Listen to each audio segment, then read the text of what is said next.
Retour sur ce plateau pour la suite du débat. Nous faisons un dernier tour sur la question des fidèles morts au Kenya dans cette affaire d'église. Un dernier mot, Louis, avant qu'on aille au Sénégal? Non, mais ce que je voudrais dire tout à l'heure, tu posais la question au doyen de savoir si tu disais au doyen qu'il est dit que quand on vient à l'église, il faudrait qu'on fasse fi de l'intelligence. Je crois que ton pronom c'est Guillaume et je suppose que tu es chrétien. Si tu peux me dire l'endroit où est la partie de la Bible qui le dit, ça me ferait plaisir. Même si tel est nulle part. Voilà, justement, ça veut dire que les gens sont dans l'intoxication justement pour parvenir à leur fin.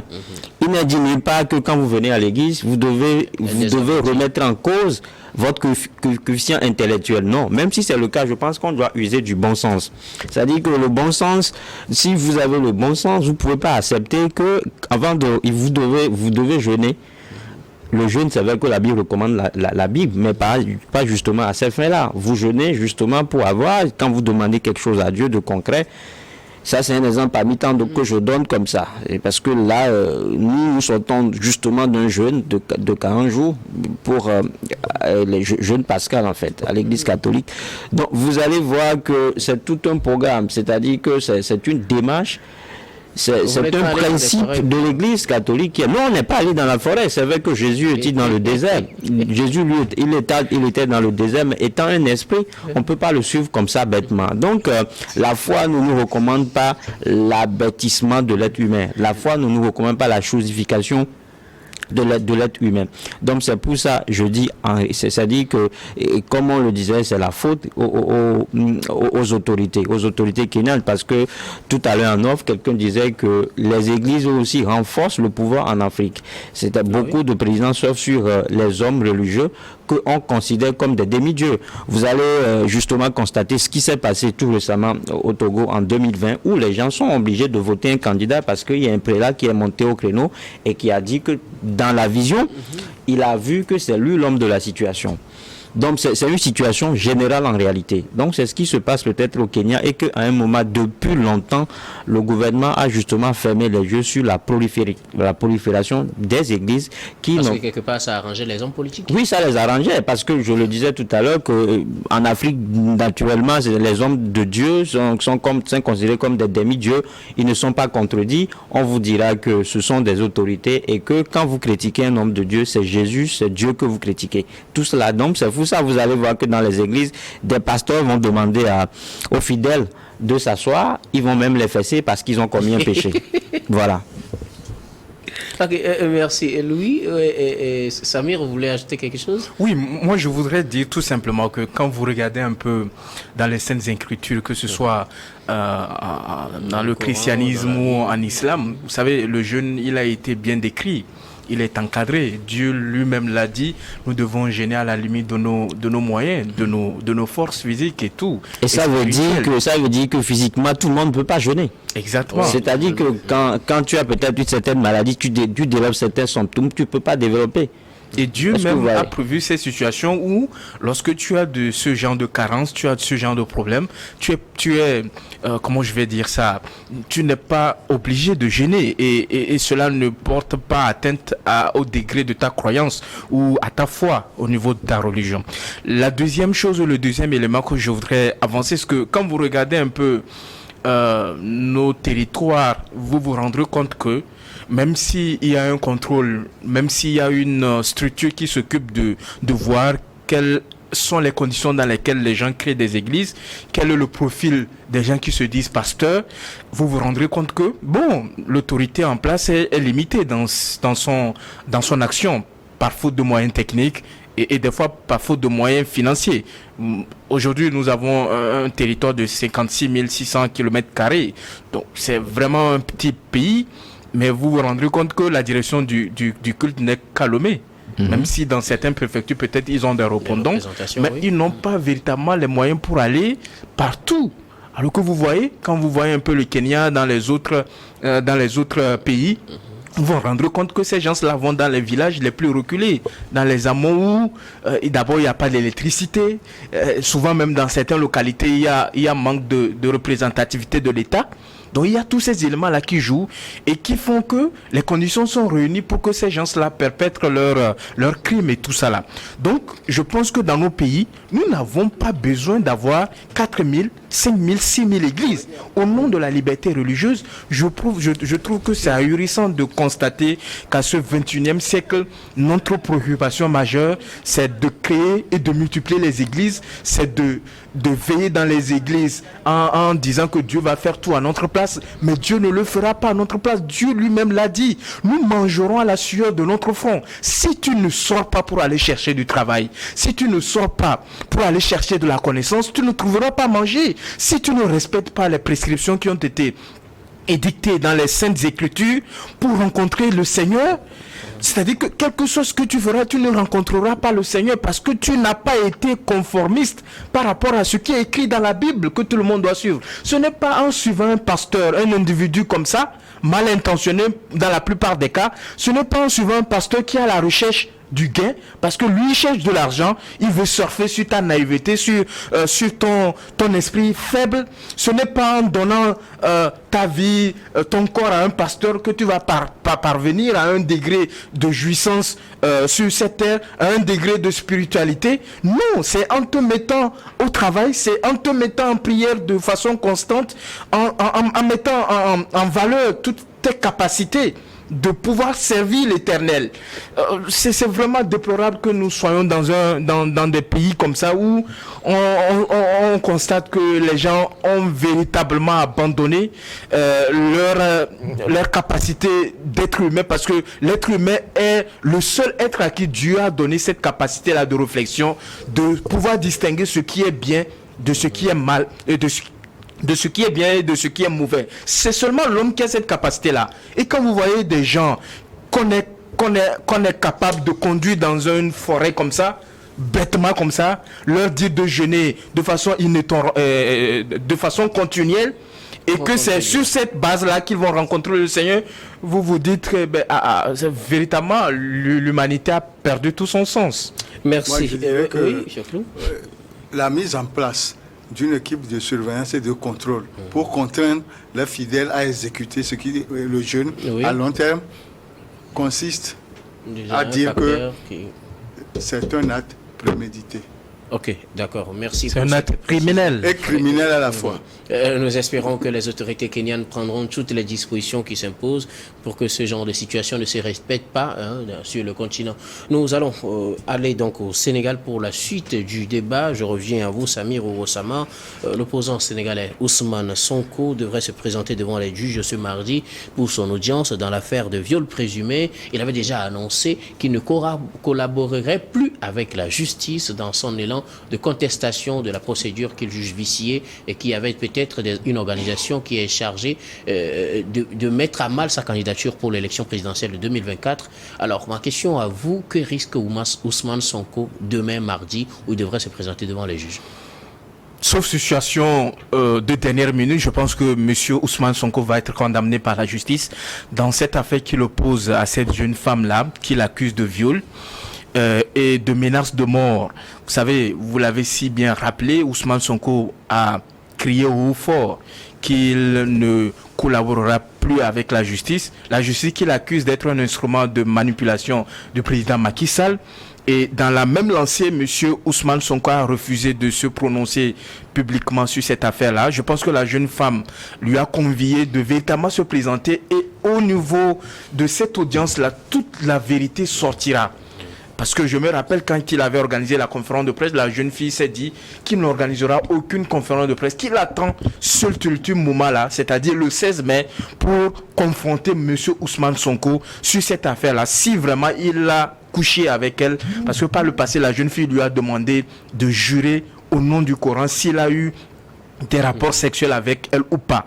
Donc nous sommes dans une situation où M. Ousmane Sonko demain, mardi 16 mai, va être condamné soit par contumace, c'est-à-dire que les juges vont se prononcer dans le fond de l'affaire en l'absence de l'accusé même, M. Ousmane Sonko. Je ne sais pas si ses avocats seront là ou pas, mais ils vont juger M. Ousmane Sonko en son absence, ou ils vont carrément demander à ce qu'on puisse l'amener de force C'est-à-dire qu'ils vont exercer cette prérogative qui les est réservé, demander à ce qu'on amène M. Ousmane Sonko en justice de force pour qu'il assiste véritablement à son jugement. Mais ce qui est, qu'il est jugé par contumace ou d'amener de force. Mais ce qui est sûr, c'est que M. Ousmane Sonko sera condamné demain et ça va mettre à mal véritablement cette mince possibilité qui lui restait de se présenter à la future élection présidentielle, parce que il va assister à une déchéance de ses droits électoraux. Cheikh Lô, cette affaire a été analysée de deux façons générales. Certains pensent que c'est une affaire purement politique et que c'est un montage, comme le clame Ousmane Sonko, un montage visant à l'empêcher de se présenter à l'élection présidentielle de 2024. D'autres pensent que c'est purement une affaire de droit commun. Alors, on est dans une situation de flou total. Que risque d'abord Ousmane Sonko et quel regard vous, personnellement, vous portez sur cette affaire qui peut-être risque de connaître un dénouement demain? Avant de répondre à ta question, j'ai deux interrogations. Ousmane Sonko s'est rendu dans ce salon en la présence de cette fille. Est-ce qu'elle était seule au salon? Est-ce que l'acte sexuel en question est un acte consenti ou elle a été forcée? En tout cas, quand on parle de viol, c'est que ce n'est pas consenti. Non, c'est pas consenti. Non. La question que tu as posée, c'est pourquoi je reviens sur ce thème. Parce que j'ai dit sur ce plateau, il y a de cela quelques semaines, que s'il y avait effectivement viol, l'affaire n'allait pas traiter pendant 2 ans. Mais pourquoi? On n'allait pas traîner pendant 2 ans. Pourquoi? On n'allait pas traîner pendant 2 ans. Pourquoi? Je rappelle que ça a commencé depuis 2021. Et j'avais dit ici aussi que selon moi, mon propre avis, c'est une récupération politique. On sait qu'avec ce problème de viol, on peut la pêcher d'aller aux élections. Alors, avant de parler de récupération politique, est-ce que, selon vous, les faits sont vraiment vrais ou vraiment avérés avant qu'on les récupère politiquement, ou bien c'est des faits montés de toutes pièces, selon vous? Je rappelle que c'est juste votre point de vue que vous donnez. Le responsable qu'on accuse n'a pas parlé jusqu'à ce jour. C'est la version de la fille qu'on a eue. Et il est de droit qu'il soit écouté par la justice pour pouvoir trancher. Et quand il refuse de se présenter? Non. Comme tu l'as dit, je te soutiens. S'il ne se présente pas à la justice, on doit donner un mandat d'amener, on doit l'amener de force. Il faut qu'il parle pour que les Sénégalais sachent que ce que la fille a dit est vrai ou ce que lui a dit est vrai, c'est au juge de trancher. Voilà. Aujourd'hui, la situation est telle que à chaque fois qu'il y a convocation pour la justice concernant Sonko, c'est une foule qui se mobilise derrière lui. Est en effervescence. Parce que depuis hier, moi j'ai appris qu'à Ziguinchor, là-bas, c'est chaud. C'est chaud. Donc, au mois de mars, sur cette une même convocation, il y a eu des morts. Oui. Ce qui veut dire que avant qu'il ne se présente, des dispositions sécuritaires doivent être prises pour éviter que Ziguinchor ou Dakar ne s'embrasent. Mais il est, en tant que bon citoyen et maire de Ziguinchor, il doit respecter la justice en s'y rendant. Mais Ousmane Sonko, bien avant, avait annoncé, comme je le disais en introduction, qu'il ne va plus collaborer avec la justice. Est-ce qu'on ne risque pas, comme on l'a déjà vu plusieurs fois, de voir un Ousmane Sonko qui ne se présente pas devant le tribunal? Ousmane Sonko est un individu, un citoyen comme tous les autres. Il n'est pas au-dessus de la loi. Le Sénégal a ses règles. Le Sénégal a la justice et la justice fait partie de la Constitution. Et quand un juge convoque, on se présente. S'il ne veut pas se présenter, ses avocats peuvent se présenter. Mais dans le cas d'espèce, on a besoin de lui-même, de son corps présent, en face de la victime pour échange. Et c'est lors de ces échanges que le juge qui instruit l'affaire va déterminer le vrai du faux et pouvoir trancher. C'est mon point de vue. Louis Kamako, en ne se présentant pas, c'est juste une supposition, est-ce que Ousmane Sonko ne laisse pas imaginer qu'il aurait quelque chose à se prononcer, à se reprocher dans cette affaire. Je le dis parce que le monsieur a déjà déclaré qu'il ne va plus collaborer avec la justice. On suppose que demain, il ne va pas se présenter. Non, mais s'il ne se présente pas, s'il dit qu'il ne va pas se collaborer, ça ne veut pas dire de facto qu'il a quelque chose à se reprocher. C'est compte tenu aussi de l'indépendance de la justice sénégalaise. Mais le débat n'est pas là. Le débat n'est pas là parce que peu importe en fait la couleur qu'aura le judiciaire sénégalais, je pense que pour quelqu'un qui aspire justement à gouverner un pays, quelqu'un qui aspire à devenir président d'une république, je pense qu'il a le droit d'être un modèle. D'être un modèle parce qu'il est souvent dit que dans ce genre de situation, quand vous vous agitez correctement et que vous collaborez, vous allez peut-être bénéficier de ce qu'on appelle circonstances atténuantes. Donc, s'il ne se présente pas, quelqu'un l'a dit, il va écoper d'un mandat d'amener d'abord et il va être condamné par contumace. Et là, d'abord, il rend la tâche difficile à ses avocats. Parce que l'opportunité ici lui est donnée de venir laver son honneur. Parce que jusque-là, rien ne prouve pas que, justement, il a violé cette jeune fille-là. Et donc, c'est pour ça qu'il doit normalement prendre de la hauteur. Prendre de la hauteur, c'est justement accepter d'abord collaborer avec la justice et venir, en fait, avec des preuves. Parce que c'est vrai qu'il y a des preuves.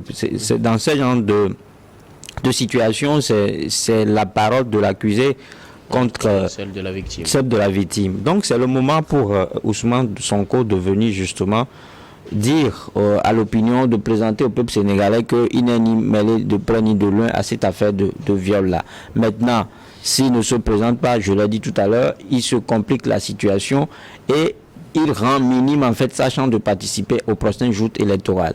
Parce que quelqu'un l'a dit, à chaque fois que Sonko est convoqué, le pays est en feu ensemble. On l'a vu que depuis hier, tout sa domicile est pris d'assaut par les jeunes qui justement essaient de le protéger. Et ce matin, on a assisté au jet de gaz, au lancer de gaz lacrymogène et tout. Jusqu'à demain, vous allez également noter qu'il y a mort d'hommes et tout ça. Donc, je pense que c'est des situations qui n'arrangent pas le Sénégal. C'est à lui de rendre la situation paisible. Il faut que justement il se présente comme un homme, un politique responsable en allant à cette justice-là, en collaborant avec la justice. Parce que, comme je l'ai dit, jusque-là, rien ne le condamne. Il peut aller il peut se présenter devant les juges demain et être blanchi. Et là, ça va être une victoire d'État pour lui, parce que les gens vont justement savoir que c'est un homme crédible, c'est un homme de parole, et que la justice a vu juste à un moment donné accabler pour l'empêcher de se présenter aux prochaines élections présidentielles. Alors, en voulant montrer qu'il est un homme de parole, est-ce qu'il ne serait pas en train de se contredire s'il se présentait devant le tribunal quand on prend en compte ses précédentes déclarations? Le moment n'est pas au bras de fer, parce que peu importe ce qu'on dit, lui, il est en position de faiblesse, il n'est pas en position de frappe. Donc, c'est plus la peine de vouloir tenir forcément. Oui, il ne faut pas se mettre dans un duel avec qui que ce soit, parce que le dossier, il est déjà ouvert, peu importe qu'il soit là ou pas, il sera jugé. Et on l'a dit, on le répète toujours, s'il ne vient pas, s'il ne se présente pas, il sera condamné à distance. Et là, ça va corser en fait sa sanction. Donc le mieux pour lui, c'est d'aller se présenter et, comme je le dis, et laver son honneur. C'est ce qui importe. C'est-à-dire que aujourd'hui, mais il lui dit que la justice est manipulée, la justice est instrumentalisée.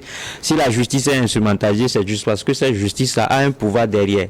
Lui, aujourd'hui, quel est le pouvoir qu'il a? Peut-être la jeunesse. Ouais. La jeunesse qui combat les mains nues contre un régime qui a des armes.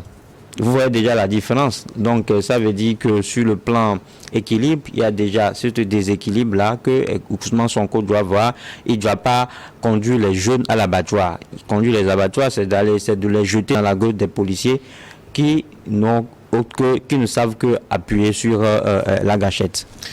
Samir ou Osama, la situation semble un peu compliquée pour Ousmane Sonko, d'abord qui est déjà d'une condamnation en appel pour 6 mois dans l'affaire de diffamation. Le voilà demain encore au tribunal. Devra-t-il se présenter? Ne devra-t-il pas se présenter? On sait que depuis longtemps, Ousmane Sonko s'est battu pour empêcher un supposé 3e mandat de Macky Sall, qui jusque-là n'a pas encore clairement situé sur sa position. son désir de se présenter ou pas à la prochaine élection. Est-ce que quelque part, Ousmane Sonko ne s'est pas mis une corde au cou qui risque de se retourner contre lui s'il se présente? Certains le verront comme quelqu'un qui ne tient pas parole puisqu'il a dit qu'il n'allait pas le faire. S'il ne se présente pas, voilà, comme le disent nos invités, il va écoper d'une condamnation, peut-être pas contumace, où on aura un mandat d'amener contre lui. Finalement, est-ce qu'il ne s'est pas mis dans une situation qui risque de le ternir politiquement? Non, ce qu'il faut rappeler peut-être à ceux qui nous suivent, c'est que depuis que cette affaire a commencé par faire feu, on a déjà eu 12 morts. 12 morts dans cette affaire qui oppose M. Ousmane Sonko à la justice sénégalaise, et quelques édifices qui ont été saccagés au niveau de Dakar. Je pense que le président de la République, M. Macky Sall, l'a si bien dit dans une de ses interventions, qu'ils ont appris des leçons par rapport à cette histoire. Donc ils savent maintenant comment gérer cette personne qui est considérée aujourd'hui comme un agitateur et qui a un projet insurrectionnel. Monsieur Ousmane Sonko veut prendre le pouvoir par la rue, ce qui risque de ne pas. Il veut se présenter à l'élection présidentielle. Il veut prendre le pouvoir par la rue. Les amis, tous les éléments qui se passent aujourd'hui, je pense que vous aurez le temps de prendre la parole. Tous les éléments qui sont aujourd'hui pensent et font croire que M. Ousmane Sonko a un projet insurrectionnel. Non, mais la preuve, c'est pas Sonko qui mobilise la rue, c'est la rue qui se mobilise toute seule. Nous sommes dans une procédure judiciaire. Ailleurs, dans la plupart des pays, voyez-vous, les hommes politiques ont eu des problèmes avec la justice.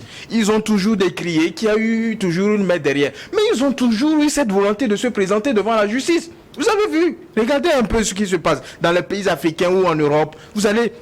Soit il décide de collaborer avec la justice en étant dans son pays, ou soit dans certains cas, vous avez vu, certains hommes politiques ont dû prendre le champ d'escampette. Ils ont pris le chemin de l'exil.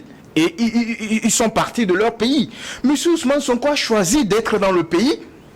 Il a choisi, c'est vrai, quand vous êtes poursuivi par la justice pour un délit ou un fait de droit commun, c'est vrai que vous puissiez avoir des arguments pour peut-être rehausser un peu votre notoriété et tout ça là. C'est tout à fait normal, mais cela ne vous empêche pas de collaborer avec la justice et de voir partout la connotation politique à cette affaire.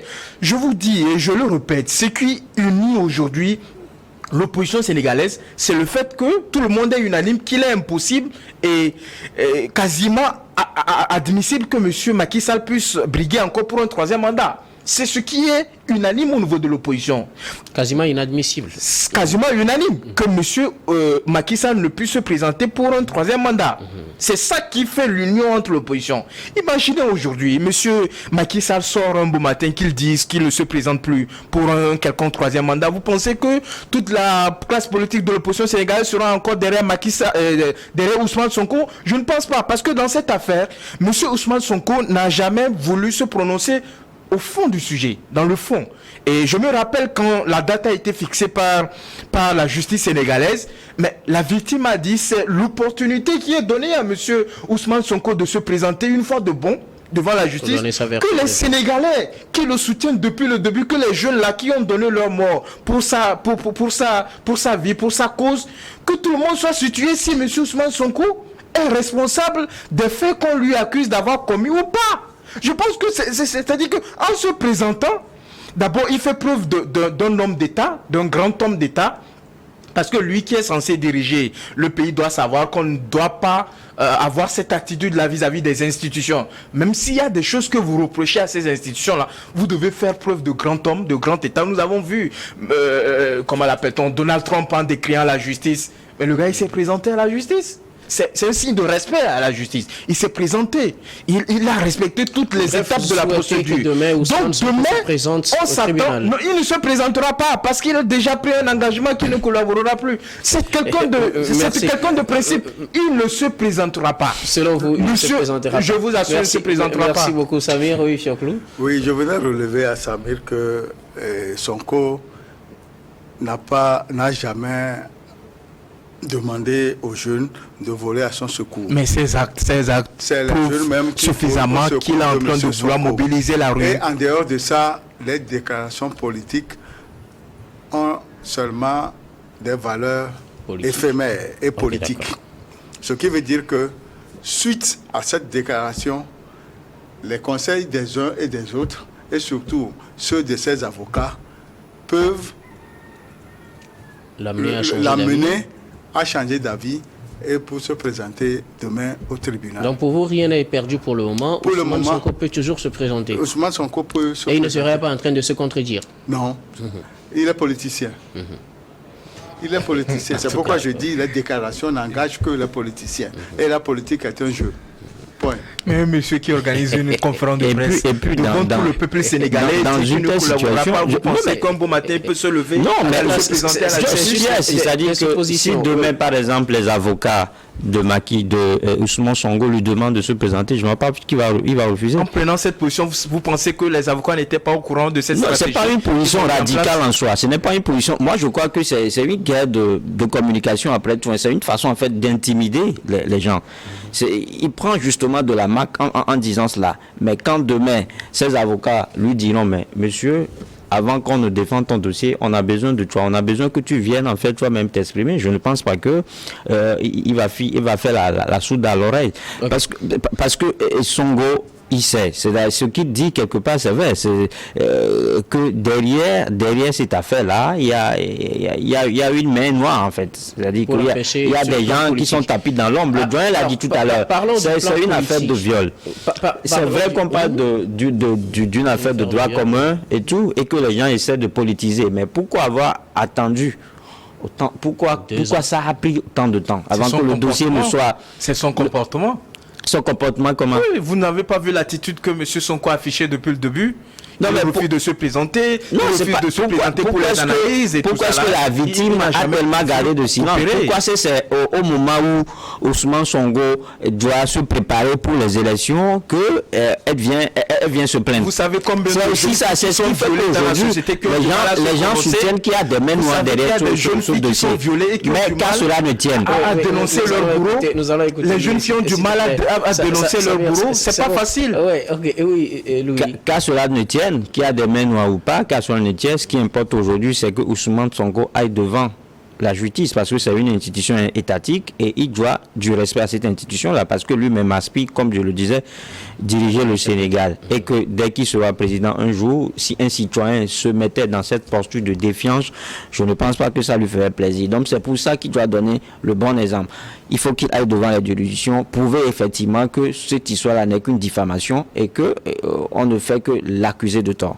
Alors, je reviens à M. Fioclou. Est-ce que cette affaire ne risque pas d'avoir un impact sur la carrière politique d'Ousmane Sonko, qu'il soit condamné ou reconnu peut-être non coupable dans cette affaire? Est-ce que ça ne risque pas d'avoir un impact sur sa carrière politique? Moi, je ne pense pas qu'il sera reconnu non coupable. Même s'il se présente et qu'il présente ses arguments? La condamnation part avec sursis la dernière fois n'était pas bon pour lui. Et demain...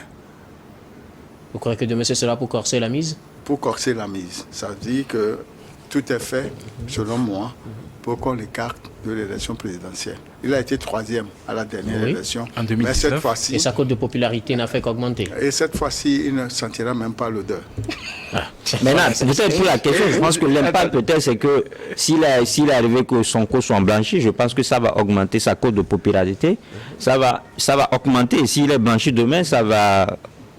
augmenter en fait sa cote de popularité parce que ça confirme justement qu'il y a des mains noires voilà, derrière ce dossier, mais parce que d'après moi, tout ce si le contraire se produisait, je pense qu'il va chuter en bas du classement parce que les Sénégalais ne vont pas quand même faire confiance à un président violeur. Voilà. Ok, d'accord. Oui, Samir, juste quelques secondes. Oui, moi je voudrais dire deux choses. La première chose, c'est que demain il n'y aura pas grande surprise. C'est que M. Ousmane Sonko sera reconnu coupable des faits parce qu'il a affiché une attitude de celui qui se reprochait de quelque chose en refusant de coopérer avec la justice sur certains aspects, notamment liés à la question médicale. Ensuite, en ne voulant pas donner sa version des faits. Et vivement, c'est-à-dire que ce sera l'occasion d'entendre véritablement la jeune fille, parce que depuis là, la jeune fille n'est pas rentrée trop dans les détails de ce qui lui est reproché. Demain, on aura l'occasion d'entendre la jeune fille. Ça, c'est de un. La deuxième chose, c'est que en étant condamné par la justice demain, M. Ousmane Sonko va perdre sa déchéance des droits électoraux, c'est-à-dire qu'il il va être radié des listes électorales, il n'aura même pas cette possibilité d'être éligible, donc de se présenter pour une quelconque élection. Et je l'ai dit, s'il avait adopté une attitude assez modeste, assez responsable, vous savez, le président Macky Sall a invité la classe politique à des discussions, peut-être cela aurait pu jouer en sa faveur, ce qu'il n'a pas fait. Le troisième élément, c'est que je voudrais dire une chose avant de finir. Oui, sur ce sujet. Le troisième élément, c'est que actuellement le Sénégal est tendu. C'est-à-dire que les choses ne marchent pas comme avant. C'est-à-dire que, vous savez, en Afrique, lorsque vous êtes proche des élections, c'est toujours comme ça. Je pense qu'il est bon temps que M. Macky Sall prenne toute sa responsabilité en tant qu'homme d'État et qu'il puisse se prononcer une fois de bon pour permettre à ce que les activités économiques puissent reprendre prononcer sur sa troisième candidature. Oui, se prononcer sur sa troisième candidature, que les Sénégalais soient convaincus qu'il n'a pas cette intention de se présenter. Je pense que demain, si tout va bien, les questions que les avocats de la défense de Sonko vont poser à la victime permettront de situer vraiment les responsabilités. Ok, merci beaucoup. Nous marquons la pause pour le journal, puis on revient pour la suite de ces débats.